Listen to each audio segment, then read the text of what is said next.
Today, I'm going to show you how to assemble a vertical double-sided book. Let's get started. Before printing, check your printer settings to make sure you're set up to print a vertical double-sided book correctly. Many printers need you to select double-sided printing with a short edge or top bind. Printer settings can vary, so it's a good idea to test them out before printing a large batch of books. Once you've got your book printed correctly, straighten the stack of pages in the order given by the printer.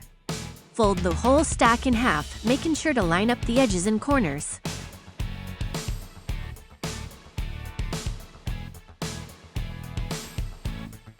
Next, staple the book 3 times to the left of the dotted line on the left side of the cover.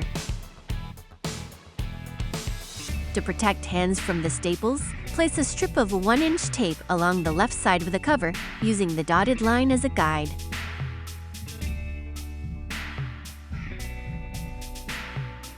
Trim off any excess tape with scissors.